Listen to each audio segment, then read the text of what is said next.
पापा, पंडित जी, ये क्या हो रहा है? चुड़ैल को हमारी मौजूदगी का एहसास हो गया है।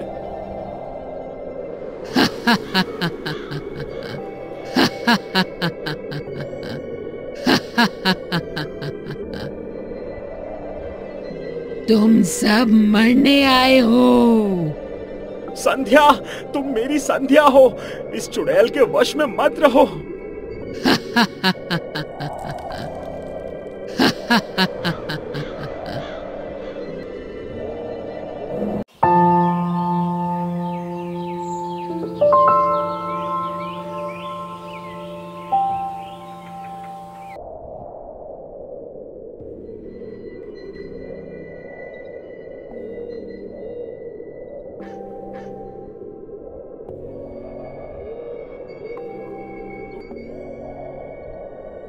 अजय, क्या तुम सच में मुझसे इतना प्यार करते हो?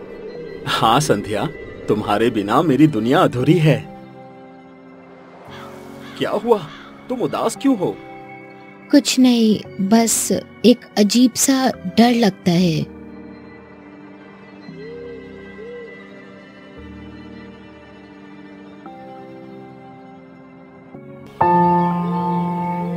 अगले ही दिन गांव में हलचल मची होती है। कुछ लोग कह रहे हैं कि जंगल में एक लड़की चीखती हुई दिखी थी। अजय परेशान हो जाता है और संध्या को ढूंढने निकल जाता है, लेकिन जंगल में पहुंचते ही उसे अजीब सा महसूस होने लगता है। चारों ओर घना अंधेरा छा गया था। अचानक उसे एक लड़की सफेद कपड़ों में दिखाई देती है। संध्या, तुम यहाँ क्या कर रही हो? अजय, यहाँ से भाग जाओ, वरना क्या? हाँ, और तुम मुझसे ऐसे क्यों बात कर रही हो? जाओ, चले जाओ यहाँ से, और यहाँ कभी मत आना। जाओ। नहीं, मैं तुम्हारे बिना यहाँ से नहीं जाऊंगा। तुम भी चलो मेरे साथ। मैंने कहा ना, चले जाओ यहाँ से, वरना अच्छा नहीं होगा तुम्हारे साथ। अच्छा, तो तुम मुझसे ऐसी बात करोगी? चलो ठीक है, मैं भी देखता हूँ कि तुम मेरे साथ क्या करती हो। आज मैं यहाँ से तुम्हें लिए बिना नहीं जाऊंगा।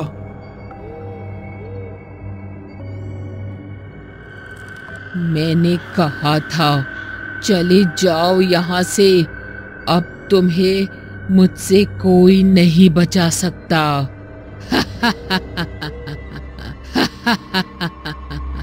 अजय बुरी तरीके से डर जाता है और अपने घर में जाकर खिड़की दरवाजे तेजी से बंद करने लगता है।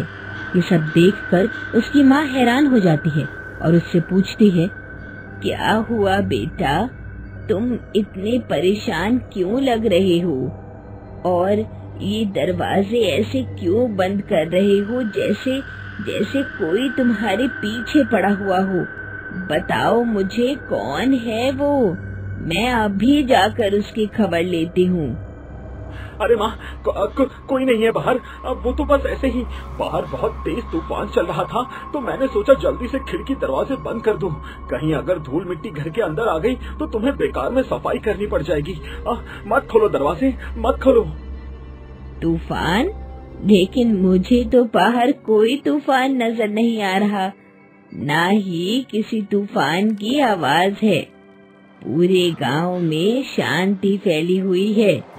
फिर तुम ऐसा क्यों कह रहे हो? बताओ मुझे, क्या बात है? क्या तुम्हें कोई परेशान कर रहा है? माँ, वो मैं। अरे क्या माँ वो कर रहा है? साफ साफ बोलना, क्या बात है? माँ, संध्या को कुछ हो गया है। क्या हुआ संध्या को? माँ, कल मैं और संध्या खेतों में मिलने गए थे और तभी से संध्या कुछ अजीब सा व्यवहार कर रही थी। मैंने उससे बहुत पूछने की कोशिश की, लेकिन उसने कुछ नहीं बताया। वो कह रही थी कि उसे कुछ अजीब सी आवाजें सुनाई दे रही हैं। और आज जब मैं खेतों में गया तब मैंने उसे सफेद कपड़ों में देखा। उसकी आंखें पूरी लाल थी और उसके नाखून बहुत लंबे हो चुके थे। वो हवा में भी उड़ रही थी। माँ, ऐसा कैसे हो सकता है? संध्या के साथ क्या हुआ है? मैं कुछ समझ नहीं पा रहा हूँ माँ। क्या कहा? लाल आंखें और हवा में भी उड़ रही थी। तुम कहीं उस भूतिया खेतों के पीछे तो नहीं गए थे जहाँ गांव का कोई भी व्यक्ति नहीं आता? हाँ माँ, हम उन्हीं खेतों में गए थे। अरे करम जले, तुझे और कहीं जगह नहीं मिली मिलने के लिए, वो भूतिया खेत ही मिला। तुझे पता नहीं है, बहुत बड़ा अनर्थ हो गया है। क्या हो गया माँ? जल्दी बताओ मुझे, कहीं मेरी संध्या को कुछ हो तो नहीं जाएगा? बेटा, संध्या पर उस खेत की बुरी चुड़ैल का साया है। समय रहते अगर संध्या को नहीं बचाया तो उसकी जान को खतरा भी हो सकता है। तुझे जल्दी ही कुछ करना होगा। क्या करना होगा माँ? जल्दी बताओ मुझे। बेटा, उस बड़ी पहाड़ी पर जो मंदिर है, उस मंदिर में बहुत पुराने और सिद्ध पुजारी रहते हैं। अब वो ही तेरी मदद कर सकते हैं।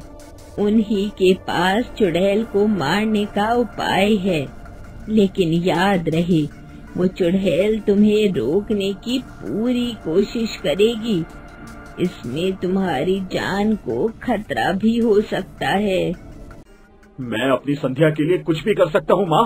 मैं जरूर पुजारी जी के पास जाकर उस चुड़ैल को मारने का उपाय लेकर आऊंगा। अजय घर से निकल जाता है कि तभी वहाँ संध्या चुड़ैल के रूप में आ जाती है और कुंती को हवा में उठा लेती है। बचाओ, बचाओ मुझे कोई इस चुड़ैल से, बचाओ मुझे, बचाओ। छोड़ दो संध्या मेरी माँ को, तुम ये सही नहीं कर रही हो। तुम जाओ बेटा, नहीं तो ये तुम्हें भी मार देगी। मेरी चिंता मत करो, ये मेरा कुछ नहीं बिगाड़ पाएगी। नहीं माँ, मैं तुम्हें छोड़कर कहीं नहीं जाऊंगा। होश में आओ संध्या, ये मेरी माँ है, छोड़ दो इन्हें। आखिर इन्होंने तुम्हारा क्या बिगाड़ा है? यही है ना वो जिसने तुम्हें उस पंडित के बारे में बताया। आज मैं इसे नहीं छोड़ूंगी, आज इसका मरना तय है। नहीं नहीं अजय, तुम जाओ, ये तुम्हें बस डरा रही है। ये मेरा कुछ नहीं बिगाड़ सकती। इसको श्राप मिला हुआ है। यदि इसने कभी भी किसी बूढ़ी महिला को मारा तो ये पत्थर की बन जाएगी। जाओ, तुम जल्दी से पुजारी जी को लेकर आ जाओ।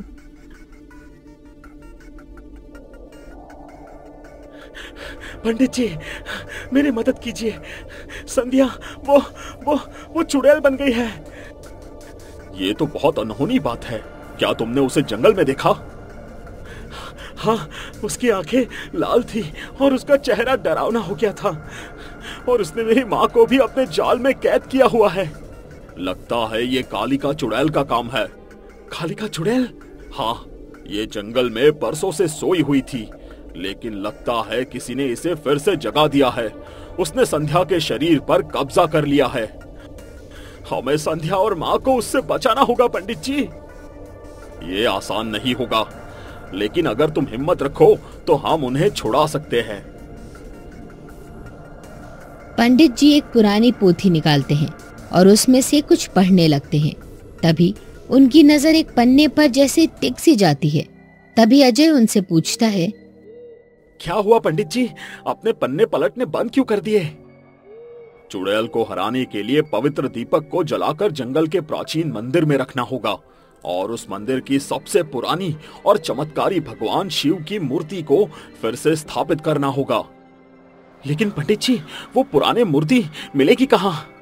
कुछ सालों पहले हमारे गांव में एक भयंकर तूफान आया था, जिस कारण वो मंदिर टूट गया और उस मूर्ति को सही सलामत रखने के लिए वहां के पुजारी जी ने उसे जमीन में गड्ढा खोदकर दबा दिया, जिससे कि कोई भी तूफान उस मूर्ति का कुछ ना बिगाड़ सके। इसी बात का फायदा उठाकर इस कालिका चुड़ैल ने गांव के खेत पर कब्जा कर लिया और पुजारी जी को जान से मार दिया। इसका मतलब यदि हम उस मूर्ति को ढूंढने में कामयाब हो जाते हैं तो ये चुड़ैल हमेशा के लिए यहाँ से चली जाएगी और मेरी संध्या भी बच जाएगी। हाँ, लेकिन उस मूर्ति को स्थापित करना आसान नहीं होगा। चुड़ैल हमें रोकने का हर प्रयास करेगी। वो चुड़ैल हमारा कुछ नहीं बिगाड़ पाएगी। पुजारी जी, आप जल्दी मेरे साथ चलिए। पंडित जी एक दीपक जलाते हैं जिससे वो उस चुड़ैल की ताकतों को कमजोर कर सके। रात के अंधेरे में अजय, पंडित जी और कुछ गांव वाले जंगल की ओर बढ़ते हैं। उनके हाथ में एक दिव्य दीपक होता है जो चुड़ैल को रोक सकता है। अचानक हवा में अजीब सी हलचल होने लगती है। झाड़ियां हिलने लगती हैं और पेड़ों से काले साए निकलने लगते हैं। पापा, पंडित जी, ये क्या हो रहा है? चुड़ैल को हमारी मौजूदगी का एहसास हो गया है।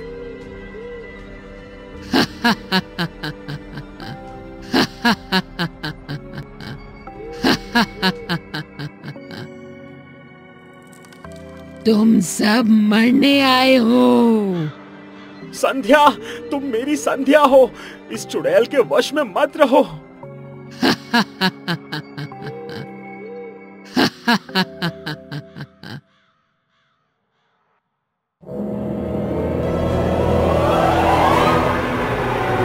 संध्या जोर से चीखती है और जमीन पर गिरने लगती है। उसके शरीर से एक काला धुआं निकलने लगता है। अचानक एक डरावनी परछाई हवा में उठती है और गुस्से में चिल्लाती है, नहीं, मैं हार नहीं सकती। संध्या, तुम ठीक हो? जल्दी करो अजय, उस चुड़ैल के वापस लौटने से पहले हमें उस मूर्ति को ढूंढना होगा। हमारे पास समय बहुत कम है। पंडित जी, मैं संध्या को ऐसे अकेले कैसे छोड़ सकता हूँ? मेरी फिक्र मत करो अजय, तुम जाओ और सभी गांव वालों की रक्षा करो उस चुड़ैल से। अजय के साथ मिलकर सभी गांव वाले और पंडित जी भगवान शिव की मूर्ति को ढूंढने लगते हैं। पूरे खेत में ढूंढने के बाद भी मूर्ति का कोई नामो निशान नहीं मिलता कि तभी गांव के एक बूढ़े व्यक्ति की नजर झाड़ियों के पीछे एक त्रिशूल पर जाती है। अजय बेटा, वो देखो, झाड़ियों के पीछे त्रिशूल जैसा कुछ नजर आ रहा है। पंडित जी देखिए, त्रिशूल। इसका मतलब भगवान शिव की मूर्ति भी यही होगी। हमें जल्द से जल्द उसे बाहर निकालना ही होगा। सभी लोग मिलकर उस जगह की खुदाई शुरू कर देते हैं कि तभी गांव में तेज हवा चलने लगती है और कालिका चुड़ैल वापस अपने रौद्र रूप में आ जाती है। मैं तुम लोगों को आज जिंदा नहीं छोड़ूंगी। तुम लोग मुझे मारना चाहते हो ना? अब देखना, इस गांव का कोई भी व्यक्ति जिंदा नहीं बचेगा। मैं श्राप से भी मुक्त हो चुकी हूँ। अब कोई बूढ़ा हो या बच्चा, सब मरेंगे। तुम किसी को भी कुछ नहीं कर पाओगी।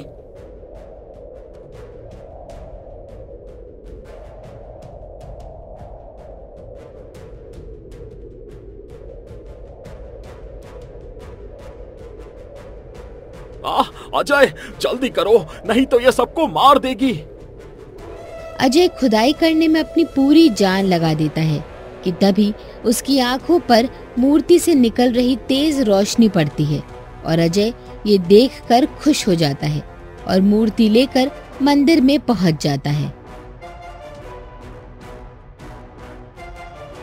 कालिका, आज तेरा अंत निश्चित है।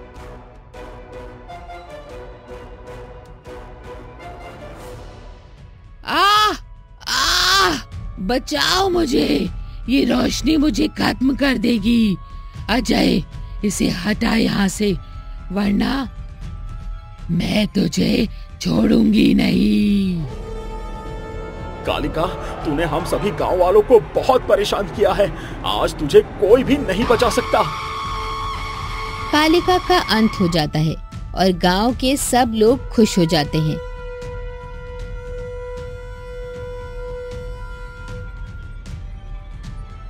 संध्या पूरी तरीके से ठीक हो जाती है और उस जंगल से बुरी आत्माएं हमेशा के लिए खत्म हो जाती हैं। अजय और संध्या और सभी गांव वाले मिलकर मंदिर में शिव भगवान को धन्यवाद देने जाते हैं। अगर तुमने मुझे नहीं बचाया होता तो मैं हमेशा के लिए अंधकार में खो जाती। प्यार में कोई किसी को खोने नहीं देता संध्या। याद रखना, जहाँ सच्चा प्यार और विश्वास होता है वहाँ कोई बुरी ताकत ज्यादा देर टिक नहीं सकती। कहानी यहीं समाप्त होती है, लेकिन यह संदेश छोड़ जाती है कि सच्चा प्यार और हिम्मत किसी भी बुरी शक्ति को हरा सकते हैं और सच्चा प्रेम हर बुरी ताकत पर विजय पा सकता है। डर को जीतने के लिए हिम्मत और विश्वास जरूरी है। अंधकार चाहे कितना भी ताकतवर हो, प्रकाश हमेशा जीतता है।